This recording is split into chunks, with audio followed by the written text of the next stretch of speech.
Começa agora, Metrópole Serviço, prestação de contas com a sociedade, utilidade pública e cidadania. A Rádio Metrópole, a seu inteiro dispor.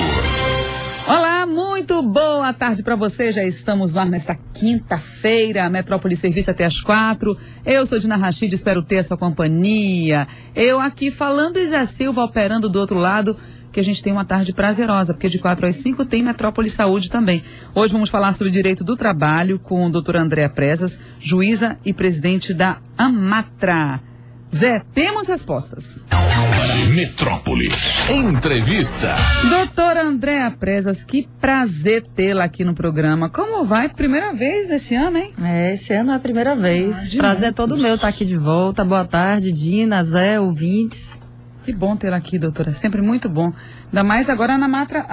Eu já coloquei que ela é o presidente da AMATRA, que é nacional. E a AMATRA, como está? Fica até quando na presidência? Eu fico até maio na presidência. Já abrimos aí o edital de eleições. Então vamos ver quem vai concorrer aí à próxima. Não tem reeleição? Tem reeleição, mas eu já dei a minha cota, né? Tá na hora de passar o bastão adiante. Para outra pessoa participar, né? Com certeza. Então vamos lá. Faça perguntas para a doutora Andréa Presas, juíza, 35055000. Tem também o nosso portal metro1.com.br. Participe, ligue, confira os nossos blogs, fique bem informado. Ouça novamente os nossos comentaristas. O meu blog é Comes e Bebes. E leia também a edição online do Jornal da Metrópole. Boa capa do jornal. Mais uma vez, de parabéns. Parabéns a Felipe Paranhos, a toda a equipe que escreve, que fotografa o Jornal da Metrópole com a corda no pescoço. A corda no formato desse negócio aqui de bomba de combustível. Aí, difícil, viu? Porque a matéria diz o seguinte, falarei para vocês e vamos ouvir a matéria que Lorena Alcântara fez. Pode preparar o tênis, tirar a poeira da bicicleta ou separar aquele dinheiro pro ônibus. Eu vou comprar meu patins, no caso, né? O aumento aplicado na gasolina no último fim de semana não será o único de 2015. Já há, inclusive, um novo reajuste agendado para 1º de abril, dia da mentira. Aliás, nós estamos sendo enganados esse tempo inteiro, fala a verdade. Mas, já que a dor no bolso é inevitável, o Jornal da Metrópole mostra como anda a variação dos preços em Salvador. E é exatamente isso, doutora, que eu lhe peço licença para a gente ouvir essa matéria, que não é desatualizada de maneira nenhuma, é que todos nós estamos sentindo na pele. Está demais, caro demais. A gasolina cara e a gente tem aqui pertinho uma refinaria que também vende caro. Vamos lá. Se você já se assustou com o aumento de quase 40 centavos no preço da gasolina, colocado em prática desde o último domingo, quando entrou em vigor o novo pacote de reajuste sobre a gasolina, etanol e diesel, se prepare para o pior. De acordo com o Sindicato do Comércio de Combustíveis da Bahia, a previsão é que ao longo de 2015, mais 3 reajustes sejam implementados no preço do combustível. Se antes, quando o valor médio em Salvador era cerca de R$ 3,15 e custava aproximadamente R$ 160 para completar o tanque de um carro popular, o motorista passou a pagar R$ 188 pela mesma quantidade, uma diferença de R$ 22. E a mudança tem pesado no orçamento dos baianos. A distância e o aumento do gasto tem sido um problema na vida do estudante de administração, Aislan Silva, de 24 anos. Então, eu moro em Lauro de Freitas e trabalho na Avenida CM. E o gasto em média essa quilometragem de ida e volta de 57 a 60 quilômetros por dia. E até o semestre passado eu estava fazendo, em média, assim, de abastecer com a gasolina de 500 a 600 reais. Como forma de tentar driblar o prejuízo, o estudante planeja mudar para o gás natural veicular. Já prevendo essa questão do aumento, eu fiz até um planejamento de colocar kit gás no carro, porque é um combustível mais barato. E eu estava percebendo que tem muita gente aderindo a isso, entendeu? Principalmente quem faz grandes percursos assim diários. E a situação tende a piorar com os próximos aumentos, como explica o presidente do sindicato, José Augusto Costa. Agora, em 2015, tem esse agora, vai ter um no dia 1º de abril, vai ter outro no dia, se houver a mistura da gasolina com etanol diferenciada, e é possível que tenha outro dia 1º de maio, quando entrar a ciclo definitivamente. Quer dizer, a gente está numa situação meio complicada. Questionado sobre qual será o preço do combustível no futuro, José Augusto disse que o valor ainda é incerto. São decisões do governo e nós não somos ouvidos dessas decisões. O que tem aumentado, como agora o que aumentou, basicamente foi carga tributária. Teve alguma movimentação de preço em função de variação de produtos, mas o que aumentou efetivamente foi carga tributária. Os donos de postos de gasolina da Bahia não perderam tempo e aplicaram o aumento logo após o reajuste entrar em vigor. Já na manhã de domingo, os postos já comercializavam um produto mais caro. Porém, o presidente do Sindicombustíveis afirma que o aumento surpreendeu até os empresários e foi recebido com revolta pela população, o que fez com que o governo segurasse o preço. O governo federal, ele segurou a mistura da gasolina com etanol. Isso aí diminuirá o valor do preço da mercadoria para os donos de posto. É bem verdade que essa decisão não foi definitiva, mas pelo menos é uma decisão que eu julgo que seja adequada, porque diminuirá o impacto para o consumidor. Apesar da proximidade de Salvador com a refinaria Landulfo Alves, que fica no município de Madre de Deus, o preço do combustível na capital é muito superior ao vendido em cidades do interior. Olha, a refinaria de Salvador, ela fornece para o Nordeste inteiro, para todos os estados do Nordeste. Ela entrega em todos os estados do Nordeste mais barato do que ela entrega aqui, lá em Madre de Deus. Agora, isso aí é uma decisão da Petrobras, a refinaria da Petrobras. Não tem como você explicar que ela vende mais caro aqui na refinaria de Madre de Deus, do que lá no Ceará, no Maranhão. Nós não temos como explicar isso. Quem teria que explicar isso era a própria Petrobras.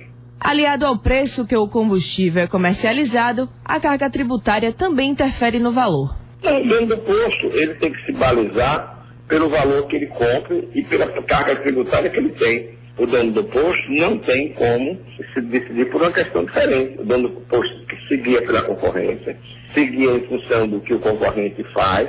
Existe briga de mercado, variação de mercado, mas basicamente o dono do posto, ele tem como base inicial de negócio o quanto ele compra da distribuidora dele.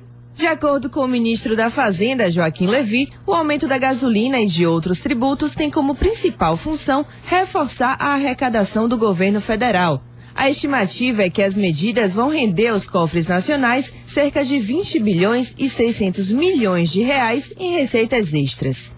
Leia a matéria completa de Bárbara Silveira no Jornal da Metrópole desta semana. Lorena Alcântara para a Rádio Metrópole. Você sabe que eu ouvi essa matéria hoje pela manhã, eu fiz questão de reprisá-la agora no Metrópole Serviço, porque nós trabalhamos com serviço na Rádio Metrópole o dia inteiro. Independente do programa, é um tipo de serviço, aqui todo mundo fala, todo mundo ouve, todo mundo participa, tem gente que abusa até demais desse veículo de comunicação que é o Grupo Metrópole. Mas assim, gente, vamos pensar o seguinte. Hoje pela manhã, eu lendo os sites, aí vi um dono de posto de combustível no Paraná, ele colocou uma faixa dizendo, não adianta você, tipo assim, mais ou menos isso, não adianta vocês ficarem irritados porque reclamem com o governo federal, porque só estamos repassando o aumento que o governo federal nos repassou. Então, assim, eles não podem fazer nada porque aumentaram, só que preste atenção numa coisa. Há um ano, nós tivemos nesse um ano um aumento de R$1 no preço da gasolina. Faça as contas. A gasolina era R$2,47.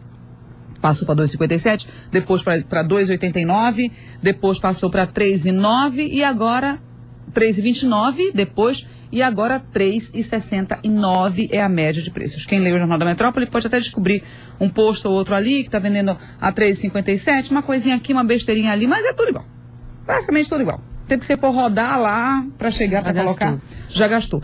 Então, assim, R$1, mais de R$1 até se você for colocar na ponta do lápis, do ano passado para cá. Gente, é um absurdo isso. E assim, nós reclamamos muito do aumento daqui de Salvador. Tudo bem, foi repassado. Ah, mas aí teve um adiamento. Mas prestem atenção numa coisa. No ano passado, eles aumentaram, baixaram. Todo mundo ficou contente, feliz, satisfeito durante uns 2 meses, no começo do ano passado. Fevereiro, março, por ali. Lembra, Zé? Que eu fiquei doida aqui atrás de gasolina mais barata, pedindo para os ouvintes. Aí depois subiu. Todo mundo subiu. Não, não é cartel, gente. Não estou dizendo que é cartel. Todo mundo subiu. Daqui a pouco todo mundo baixou de novo. Aí depois subiu desse jeito. Quer dizer, eu queria uma explicação matemática para isso. Desde o ano passado, a gente está pagando uma oscilação no preço da gasolina. Aí você diz, mas aí o governo só autorizou esse reajuste no começo do ano e no ano passado também. E agora em abril, 1º de abril, é bem típico do Brasil, né? A gente tem um dia da mentira, onde tudo pode acontecer de fato. É revoltante demais, gente, revoltante. Mas vamos mudar a prosa aqui, porque senão eu já preparei meu carro, vou andar de carroça, charrete. Ou de patins, né? Fazer exercício também é bom. Patins, minha perna vai ficar grossa demais, aí vai ficar impossível. Não, doutora, bicicleta não dá porque a gente tem pouca ciclovia. Você de charrete, eu posso olhar uma carona de charrete, a gente compra um chapéu bonito. Doutora, vamos inventar também. Só espero que o governo não baixe o IPI do carro de novo esse ano, para encher as ruas de carro, potopotose. Encher as ruas de carro, porque transporte não tem. O depoimento desse rapaz, que mora em Lauro de Freitas e estuda do outro lado da cidade, imagina só, o tanto de gasolina que ele gasta. E eu vou dizer para vocês uma coisa, que meu filho já veio me falar do ano passado. Mãe, coloca gás no teu carro. A fila para colocar gás nos carros está quilométrica. Você não vai conseguir colocar agora porque eles não têm como. Hora marcada, não tem. São poucos lugares que fazem isso. Então... tem que fazer a conta se compensa também. Não sei o que eu faço, doutora. Se eu choro, se eu sento na beira da estrada. Não sei. E pessoas também no nosso portal, tem foto de pessoas, antes do aumento, armazenando, que é um perigo. Você não pode armazenar combustível. Loucura. Roberto está na linha 2. Oi, Roberto. Boa tarde. Boa tarde, Dina. Boa tarde, doutora Andréia. Boa tarde. Doutora, eu trabalhei na empresa registrado por uma função, mas todos os dias eu exercia 2 funções. Tirava da minha, a que eu tinha que trabalhar, a exercer outra, e às vezes até atrapalhava o meu trabalho. Durante o ano de serviço, eu tenho o direito de recorrer para receber essa outra função. Olha, ótima pergunta, Roberto.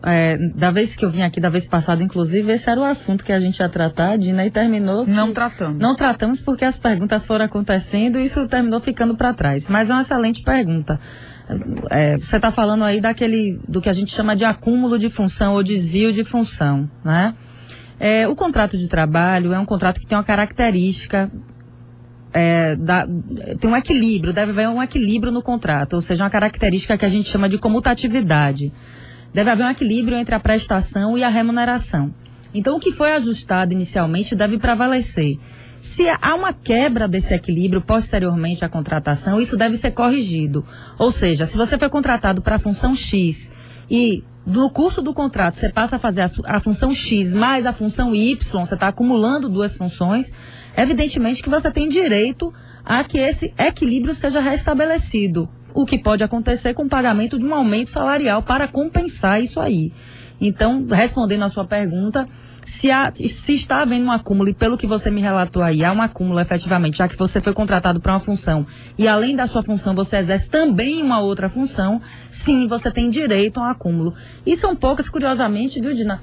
São poucas as funções, são poucas as atividades profissionais que têm isso regulamentado. Uma delas, inclusive, é o radialista, que a lei prevê esse acúmulo, né? 40%, é legal. A gente, às vezes, usa isso como parâmetro para aplicar, por analogia, essa lei para poder definir uma indenização em relação às outras atividades profissionais. Na nossa profissão, radialista, locutor, operador, apresentador, anunciador, também tem. Cada merchan que é feito, existe um valor. Do tipo de eles rádio. E vão separando, os valores são pagos no próprio, em percentuais. Exatamente. Júnior! Oi, Júnior, na 4, Zé. Oi, Dina, boa tarde. Boa tarde, Júnior, tudo. Dina, primeiro deixa eu te falar, rapaz, o engraçado é que eu fico olhando, o combustível ele sai daqui para alguns estados e eu vejo o pessoal dizer que em São Paulo, não tenho certeza, mas que é mais em conta. É mais em conta. Só pra gente aqui, chimbando somos nós. Ô, Dina, o que acontece é o seguinte, estou querendo uma ajuda sua aí, não tenho uma pergunta aí para o entrevistado, mas eu queria saber, o pessoal do Procon vai estar aí quanto, se tem algum número de contato deles lá, porque eu estou com uma situação aqui na escola aqui que a professora está dizendo que só ela que vende o módulo, que eu não consigo livrar. Ô, Júnior, anota esse e-mail, todos vocês também que precisam denunciar, porque mesmo com a determinação da proibição do que pode comprar, do que não pode comprar, muitas escolas continuaram cobrando material que não pode ser cobrado, certo? Então anote aí, você mande um e-mail para denuncia.procon@jcdh.ba.gov.br. JCDH é porque era a antiga secretaria que mudou agora, o PROCON foi para outra, mas continua usando esse e-mail ainda. Então, denuncia.procon@sjcdh.ba.gov.br. Denunciem mesmo. Cara de pau retado, rapaz. Ricardo na linha 5. Oi, Dina, boa tarde. Boa tarde, Ricardo. Oi, Dina, eu queria fazer uma consideração a respeito desse assunto, que permita a respeito do aumento dos combustíveis. Eu sou empresário e estou assustado com a movimentação financeira que está deixando de acontecer em função do aumento do preço, do valor do transporte da mercadoria. A população não tem ideia e noção do que vai ser de aumento em função desses sucessivos aumentos que vem agora aí do preço do combustível. Você lembra antigamente, Ricardo? Você lembra que antigamente falava assim, olha, a gasolina vai aumentar. Aumentava tudo. Esse antigamente está acontecendo há muito tempo aqui. A gente não está percebendo isso porque nós nos calamos demais. Está todo mundo engolindo esses aumentos todos. Quase 40% da ANEEL de energia elétrica. Vem aí aumento de água e tudo mais. E a gente vai engolindo isso. Ninguém faz nada. Preste atenção. Ira, me permita, isso é somente a ponta do iceberg. Porque nós estamos assistindo uma população apática. Pois é. Porque a gente não está observando movimentações no que se vê que está acontecendo nesse escândalo da Petrobras, a quantidade, os montantes de dinheiro que esse pessoal tem desviado e o povo morrendo nos hospitais, a população sem escola, a gente sem infraestrutura básica, sem segurança. Você imagina que essa madrugada o posto de escola foi bombardeado, o caixa eletrônico do posto de escola da Petrobras, da BR, ali da Tancredo Neves, e nada acontece, porque por isso mesmo, o que é que estamos sendo representados por quem? Vamos continuar desse jeito, vamos... Poxa, Ricardo, mas é isso mesmo, sabe? Que é isso, rapaz? Todo mundo apático. Será que estão esperando acabar o carnaval, a festa que não pode ter problema nenhum, para que as pessoas se mobilizem, reclamem? Pelo amor de Deus, gente. Vamos acordar, é sério. Olha aqui, a Anício diz assim, não existe explicação lógica para esses aumentos, somos um povo inerte e temos governantes corruptos. Até quando viveremos de pão e circo? Acorda Brasil, vamos para a rua exigir que os políticos saibam que não somos mortos. Pois é, foi-se um tempo, aí muita coisa aconteceu, depois todo mundo se calou. Você quer ver uma coisa aqui? Está no nosso portal aqui, acessa aí metro1.com.br, você vai ver quantos bilhões de reais e milhões de dólares existe aí. Só o ex-gerente do PT, que está com delação premiada, falou que 200 milhões de dólares em propina foram pagos de 2003 a 2013. 10 anos. Pense aí quanta coisa não aconteceu. Pois é. São bilhões e bilhões, tá? O PT levou 200 milhões de dólares da Petrobras em propina, disse o delator. Pois bem. Zenildes na 2. Oi, Zenildes. Boa tarde. Boa tarde, querida. Dina, eu quero fazer uma pergunta, falar um pouco com a doutora Andréa, né? Isso.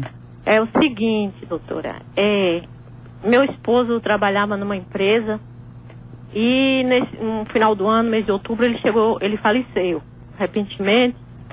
E o que aconteceu? A empresa, até hoje, não pagou nada. Rescisão, a carteira dele está comigo. Eu só falei com a gerente da empresa uma vez, porque eu procuro a eles, assim, os contatos que eu tenho é porque eu procuro, eles não me procuram para nada. Eu me sinto, assim, desassistida. Se não fosse a minha família, a família dele, eu tinha passado necessidade com o meu filho, que é de menor. Ele não tinha plano de saúde, a empresa não dava plano de saúde. E, assim, me vejo nessa situação, não estou dizendo que eles não vão pagar. Agora, sim, pelo tempo, já tem 4 meses. A pessoa se sente desamparada. 4 meses já completou. É muito tempo. Eles não resolvem nada, assim. Diz que tem uma data em março para resolver, mas eu queria saber da senhora, pelo tempo e pelas coisas todas. Assim, o que a senhora me orienta? Eu procuro? Olha, alguma coisa? O que é que eu posso fazer? Sim, pode sim. A senhora pode sim fazer algo. A empresa já deveria ter feito uma ação de consignação em pagamento. Porque nesse caso a empresa não tem como saber quem são os credores do trabalhador falecido, né? Porque pode ser, ela diz que é ela e tem um filho, mas o empregador, nem sempre ele sabe, né? Quem são os sucessores. Então, o empregador, geralmente, nesses casos de falecimento, que pelo que eu entendi não é decorrente de acidente de trabalho, foi uma morte natural ou uma morte, se foi acidentária, não foi acidente de trabalho, pelo que ela me relatou aí, eles entram com uma ação de consignação em pagamento para oferecer esse dinheiro aos supostos credores. Então, isso é feito perante o juiz. Mas nada impede que a senhora procure ou um advogado particular, ou advogado, ou o sindicato, né? O sindicato aí tem que ver qual a categoria profissional que ele estava vinculado, para ver qual o sindicato fornece assistência jurídica gratuita, a senhora procura o sindicato, eles têm advogado, para entrar com a reclamação trabalhista, né? Porque a senhora, seu filho, principalmente o seu filho, ainda mais se é menor, tem direito. Agora, além disso, nada impede que a senhora providencie também o recebimento da pensão por morte perante o INSS, porque se ele tinha recolhimento da contribuição social do INSS, se ele era segurado obrigatório, se ele efetuava esses recolhimentos, então o filho tem direito, e a senhora, a depender se estava também na condição de dependente dele do INSS, também tem direito a receber essa pensão. E isso sai de uma forma mais célere, mais rápida, né? Então procure o sindicato ou procure um advogado particular e veja também essa questão no INSS. Anônimo diz que é soro positivo em tratamento. Ele trabalha numa empresa há 13 anos e descobriu o vírus há 5. Ele exerce as atividades normalmente. Ele precisa comunicar à empresa a condição. Ele pode ser demitido depois disso, doutora? Olha só, essa questão do portador do vírus HIV é uma matéria que até está pacificada no Tribunal Superior do Trabalho, né? A gente tem orientação jurisprudencial nesse sentido, que cria uma presunção, não há necessidade dele comunicar, pelo menos eu penso dessa forma, até porque é algo da sua intimidade, né? Você pode não querer revelar, né? Ninguém tem a obrigação de revelar. Causa um preconceito. Causa um preconceito, de revelar a doença, ainda mais uma doença hoje que a gente sabe que está sob controle medicamentoso. Então, não há essa necessidade, mas existe a jurisprudência atual do Tribunal Superior do Trabalho no sentido de que, havendo a dispensa de um trabalhador que seja portador do vírus HIV, e eu não estou falando daquele que já desenvolveu a doença, não, porque são situações diferentes, né, Dina? A gente sabe. Do portador, há uma presunção de que essa despedida ela é abusiva, né? De que não poderia ocorrer aquela despedida, o que faz com que esse ônus da prova de que a despedida foi legítima recaia sobre o empregador. Então, em tese, ele está me perguntando em tese, eu respondo, não há necessidade dessa comunicação. Se houver uma despedida, né, há uma presunção de que a despedida foi discriminatória. Aí ele pode postular uma reintegração ou pagamento da indenização e até uma indenização pela própria discriminação. Que a discriminação ela é muito mal vista. Pois é. E seja o pagamento de indenização. Deixa eu atender só a Anônima na 3E, aí nós vamos para o intervalo, te prometo. Oi, Anônima. Boa tarde, Dina. Boa tarde, Boa doutora. tarde, querida. Boa tarde. Eu queria tirar uma dúvida. Eu trabalhei com vendas, uma empresa que ficava dentro da casa de uma pessoa, né? E eu fui contratada para vendas. Só que, assim, quando eu chegava lá, antes da moça que trabalhava na casa, eu colocava o lixo para fora. Quando ela viajava, que era a dona da casa, né? Eu trabalhava para ela com vendas. Ela me pedia para ir levar comida e passear com a cachorra no final de semana, quando ela viajava. Eu ia e fazia isso, programei todo o aniversário dela, e fiz tudo do aniversário dela. E levava o filho dela para escolinha de futebol, depois eu ia buscar o menino na escolinha de futebol, que era próximo ao ambiente de trabalho. E eu queria saber se eu tenho direito a receber alguma diferença em relação ao desvio de função e qual é o prazo para poder recorrer a isso. Olha só, pelo seu relato, me parece aí um caso de desvio de função efetivamente. Geralmente, o que eu vejo na prática é o contrário. A contratação como empregado doméstico e aí durante o vínculo doméstico ocorre esse desvio para uma atividade com fins lucrativos, o que descaracteriza o vínculo doméstico, de emprego doméstico, e passa a configurar um vínculo regido pela CLT. No seu caso, você disse que foi contratada já como vendedora, e no curso desse contrato como vendedora houve esse desvio funcional. Cabe sim uma indenização por esse desvio funcional. Claro que isso depende de prova, né, e a prova teria de ser feita em juízo, ou seja, na Justiça do Trabalho, no bojo de uma reclamação trabalhista. O prazo, como qualquer prazo para ajuizar a ação na Justiça do Trabalho, é de 2 anos a contar da extinção do contrato de emprego. Então, quando houve o fim do contrato de emprego, conta 2 anos para frente, esse é o prazo para entrar com essa reclamação trabalhista. Ô Lindolfo, não tem como não fazer isso. Quem dera, viu? Podia fazer uma manifestação desse sentido. Intervalo. Voltamos a apresentar Metrópole Serviço. De volta com a doutora Andréa Praes, juíza e presidente da Amatra. Perguntas, por favor, fiquem à vontade, aproveitem os últimos minutos. Tem a pergunta, viu, doutora? Nossa senhora, só atualizar aqui. Joana quer tirar uma dúvida. Ela trabalha numa empresa há 5 anos completos, agora em janeiro. Ela quer saber se tem o direito de receber o PIS. Se sim, como proceder? Olha só, o PIS até vai passar por algumas mudanças agora. Né? Essas 2 medidas provisórias aí que foram editadas já no apagar das luzes de 2014 vão alterar algumas coisas, mas a gente tem que esperar e ver se o Congresso Nacional vai ratificar, digamos assim, né? Se vai validar essas medidas provisórias. A ver. Bom, em relação ao PIS, a regra atual ainda é de quem ganha até 2 salários mínimos, né? Trabalhou pelo menos durante 1 mês no exercício anterior. Ou seja, se você trabalhou durante 1 mês no ano de 2014 e ganha menos de 2 salários mínimos, você tem direito, em 2015, a receber esse abono. A gente chama de abono salarial, que é o PIS. Né? E as regras devem mudar a partir de março, se essas 2 medidas provisórias continuarem valendo. Mas, por enquanto, é assim que funciona. Né? Então, se você se enquadra nessa situação e seu empregador também, ele tem que apresentar a RAIS. A RAIS é aquela Relação Anual de Informações Sociais. Isso é uma condição para o recebimento do PIS. Se você se encontra nessa situação, ouvinte, então você terá sim direito ao recebimento do PIS. Aí basta se dirigir lá à Caixa Econômica Federal para saber. Ô, Anônimo, eu não tô entendida não. Não entendi essa tua mensagem não, viu? Manda de novo aí, você que tá funcionária de INSS, aposentadoria, manda de novo, ficou muito confusa, viu? A Anônima continua com a dúvida da semana passada. Tem 12 anos de empresa, ela foi demitida com aviso trabalhado. Porém, ela sabe que tem direito a 66 dias de aviso. A dúvida é, vou cumprir 30 dias de aviso e o restante, os outros 36, recebo na rescisão ou não tenho direito? Olha, em relação a isso, o Ministério do Trabalho já editou até um ato normativo para dar algumas definições. Então, ela está falando do aviso prévio proporcional, que a cada ano de serviço se acrescenta 3 dias no período do aviso. Então, aquele normal que era de 30 dias, o mínimo de 30 dias, vai ter nesse acréscimo de 3 dias. Então, o trabalhado que ela fala aí, ou seja, o empregador deu aviso e exigiu que ela cumprisse trabalhando. O restante do tempo, o que sobeja, o que ultrapasse os 30 dias, ele vai ter que indenizar no termo de rescisão. Ela vai receber o pagamento, ela não vai trabalhar. Senão, não seria um benefício para o trabalhador, seria uma punição, né, Dina? E isso aí foi feito no intuito de uma melhoria da condição social do trabalhador, que é um princípio anunciado no artigo 7º da nossa Constituição Federal. O José quer que eu repita a nota sobre o sujeito que queria estudar o sono das pessoas que bebiam. Ah, meu filho, foi na China. No Japão. No Japão, perdão, um estuprador. Foi esse aí. Aí ele quer saber isso aqui, ó. Uma loira de olhos azuis?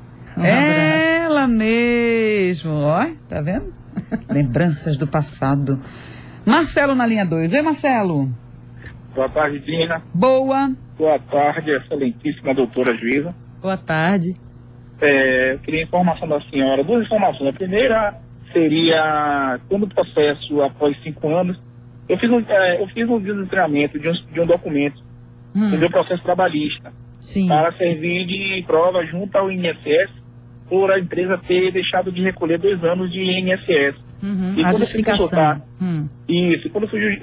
quando eu fui consultar o INSS, está lá uns tracinhos sem valores contribuídos, ou seja, isso lá na frente vai me prejudicar, porque eu não vou ter como provar aquilo ali, vou ter que classificar, vai ter que trabalhar 2 anos, mais 3 anos. Eu peguei esse documento, está em posse na minha mão. Só que aí eu tenho que dar entrada no INSS. A situação que eu falo com a senhora eu preciso de uma carta de sentença do processo. Esse processo foi em 2009. Em 2014, ele completou 5 anos. Esse processo, ele é extinguido, tudo bem, só que ele é o quê? Ele é incinerado, ele é lascado. O que é feito com esse processo? Primeira pergunta é essa.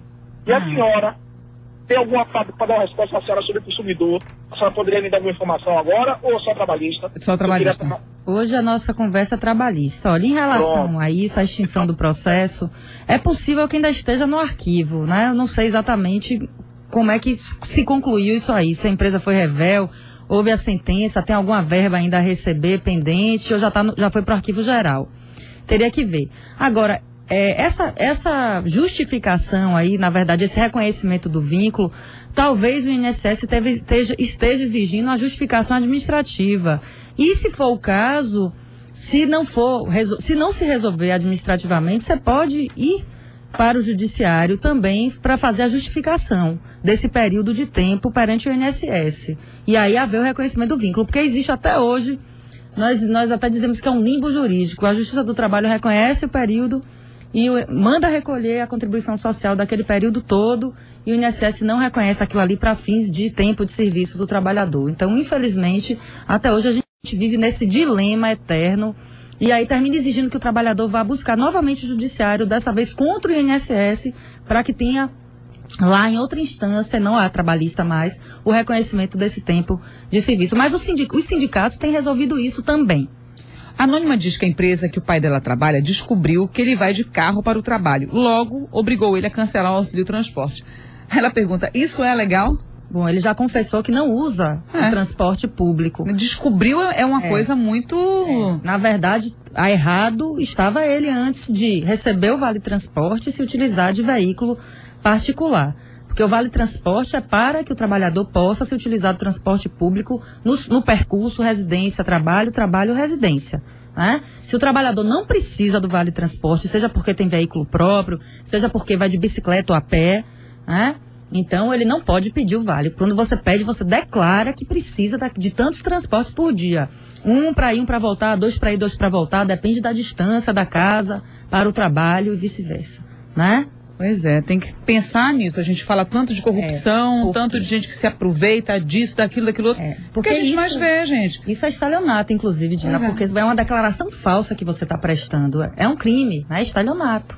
Tem uma outra coisa também, doutora, que eu estou lembrando aqui, do seguro-desemprego. Muita gente se apropria indevidamente, ou então usava isso como se fosse uma outra renda, não é? Aí o governo começou a apertar o cerco aqui, apertar o cerco ali, e vai apertar mais ainda. E vai apertar e tá certo. Porque só assim, todo mundo gosta de uma bolachinha quebrada, né? A gente fala tanto, porque é o Brasil, porque a gente tem isso e aquilo, mas ninguém faz a sua parte. Pronto, a gente tem que fazer a nossa parte. E olha, Dina, isso aí, em relação a isso, a gente vê sempre em mesa de audiência, infelizmente, e é uma fraude consentida, né? Em conjunto, porque empregado e empregador. O empregado chega e diz que não quer entregar a carteira porque está recebendo seguro-desemprego, e o novo empregador aceita isso, ou seja, está compactuando também com aquele crime praticado pelo empregado. E eu digo sempre, não aceitem esse tipo de comportamento. A gente cobra tanto dos políticos que não sejam corruptos, e nós cometemos esses pequenos delitos diariamente, né? Então, pra gente exigir o comportamento correto do outro, a gente tem que começar dentro de casa. É não jogar lixo na rua, é não fazer, né? Não fazer esse tipo de coisa aí, né? Fazer declaração falsa para obter alguma vantagem legal. Pois é, muita gente adora, tem uma oportunidade, fica só esperando para poder abocanhar e depois falar mal. Não tem que falar nada, tem que ficar quietinho. Iracema, um beijo para você, meu amor. Norma na 3, oi Norma. Não, Anônima na 4. Edson na 5. Boa tarde. Boa tarde, Edson. Boa tarde. Dina, boa tarde, doutora juíza. Por favor, me desculpe o meu lado. O brasileiro gosta dos pequenos delitos, mas o feio só é feio nos outros. Mas a gente é lindo e maravilhoso. Mas não era isso que eu queria falar, não. Doutora... Mas olha, é isso mesmo, Edson. É isso, a gente adora apontar os erros dos outros e a gente não olha os nossos. Eu ando tão sem paciência com essas coisas. Juro por Deus, olha que eu sou uma pessoa que vive com humor muito bom, mas eu tô sem paciência com essas coisas, sabia? Sem saco. Pois é, doutora. Se eu tivesse... O povo brasileiro, segundo o nosso escritor baiano, é o nome do livro dele. Viva o povo brasileiro. Viva, não por isso, por outros motivos. Doutora, olha só, eu tenho uma filha que trabalha numa empresa há mais ou menos 3 para 4 anos. De um ano e pouco para cá, ela começou a sentir fortes dores de cabeça e outras dores também no corpo, nos olhos, no coração, na parte torácica do corpo dela. Tudo bem, até aí doença é coisa de gente e de outros animais também. Só que ela foi no médico e botou aquele aparelho que conta a pulsação. Ela tem picos de pulsação que chega até a 30 por 20, 17 por 15. É uma oscilação totalmente desregulada. Ela está de férias e soube que a empresa vai demiti-la após o retorno dessas férias. A empresa pode usar esse expediente? Como ela deve fazer para se prevenir ou se precaver numa situação desse nível? Tem como a senhora me ajudar, por favor? Muito obrigado. Olha só, se ela estiver doente e essa doença ensejar um afastamento, se ela estiver doente, a doença suspende o contrato de trabalho. Então, em tese, ela não poderia ser despedida. Mas eu não sei, eu não entendi direito a situação. Ela é hipertensa? Ela ficou hipertensa, Parece que ela está hipertensa. A dúvida está aí. Devido ao pico de pressão dela, o médico ainda não atestou que ela está com hipertensão. Mas uma forma leiga de ver as coisas, para mim, qualquer pessoa que mantém por 24 horas uma pressão acima de 15 por 13, tem alguma coisa errada, faixa de hipertenso. Ela botou aquele monitor de pressão, atesta que ela está com o sistema de pulsação dela alterado, só que o médico passou o remédio para ela, inclusive dobrou a dose do medicamento agora, que ela está se sentindo melhor com a dosagem dobrada. Eu acredito que isso é uma situação normal. Eu sou leigo nessa área, não entendo, mas mesmo leigo não entendo que se você está tomando um comprimido para uma dor de cabeça e não faz efeito, você toma 2 comprimidos e melhora a sua pressão, extrapola lá para 25 por 18. Nossa, ela é muito nova, né? Muito nova, está muito alta essa pressão, tem que ver mesmo isso aí. Agora, procura um outro médico também. Em relação a contrato de trabalho, se o trabalhador está doente, ele não pode ser despedido, claro. Ao contrário, ele tem que ser afastado, encaminhado para tratamento, para que ele se recupere e então possa retornar ao trabalho. Eu não sei se essa doença dela é uma doença que ensejaria esse afastamento. Pelo que ele está falando, me parece que não sei, mas também eu não sou médica, né? É difícil dizer assim. De qualquer forma, a empresa, antes de despedir qualquer trabalhador, tem que fazer um exame demissional. Para nesse exame o médico do trabalho dizer se aquele trabalhador está apto ou não. Se nesse exame demissional ela não estiver apta, ela não poderá ser despedida. Aí o empregador tem que encaminhar para tratamento, e aí ela pode até ser afastada e passar a receber benefício do INSS, benefício previdenciário, auxílio-doença, né? Até que ela se recupere. Então tem que haver esse exame demissional de qualquer forma. Não é assim, quando voltar vou despedir. Quando voltar, posso até querer despedir, mas vou ter que fazer exame demissional. Tá. Certo. Márcio na 2. Oi, Márcio. Alô. Oi, Márcio. Márcio, não é Marcos. Marcos, baixa teu rádio um pouquinho, querido, então. Okay. Desculpa. Fala. Boa tarde, pessoal. Boa tarde, doutora. Boa tarde. O meu filho, há uns 3 anos atrás, abriu uma empresa no Sebrae e logo em seguida ele se entregou e ele não foi regularizar, fechar a empresa. Agora a Sebrae está cobrando dele 4 mil mais ou menos de imposto. Essa semana chegou alguns carnês lá para ele pagar e ele foi fechar a empresa. Ele só vai poder fechar quando quitar esses débitos. Ele nunca utilizou essa empresa porque logo quando ele ia começar a trabalhar, ele se entregou. Eu queria saber se tem algum meio legal de reverter essa situação. Porque ele ganha salário mínimo, então não tem como pagar isso aí. Eu não quero que ele fique na mistura. Ele tem 20 anos, não queria sujar o nome dele. Me dá uma força aí, me ajuda aí, que eu estou aqui meio desesperado. Obrigado. Me parece aí que o problema é tributário, né? Ele abriu uma empresa e depois não deu a baixa. O empresário, quando ele abre uma empresa, a empresa está ativa, ele tem que, se a empresa se tornou inativa, tem que dar a baixa, recolher os tributos, fazer todo o procedimento correto, né? Se não houve essa baixa, então devia estar correndo lá, computando o tributo devido. E agora, quando ele foi tentar resolver isso, verificou que tem lá pendências que ele tem que solucionar. E só pode dar baixa na junta comercial depois que essa questão tributária está regularizada. Mas se ele nunca teve atividade, o ideal é que procure um advogado, um tributarista, ou talvez lá pelo próprio Sebrae, ver se consegue algum auxílio de direito tributário para ver se consegue negociar isso aí, né? É complicado. Dizem que é fácil abrir empresa no Brasil, mas que fechar é uma via cruz. Né? Para a gente finalizar, a doutora Anônimo disse que foi demitida após uma reunião onde a empresa queria que ele fizesse falso testemunho em audiências trabalhistas.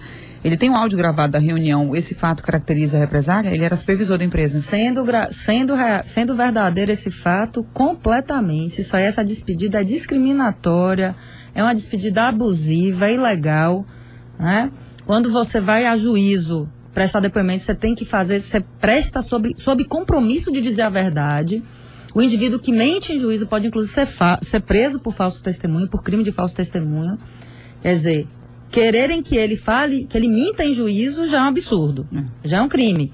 E despedirem ele por isso, mais grave ainda. Então, cabe sim uma ação trabalhista, se esse fato é verdadeiro, um pedido de indenização.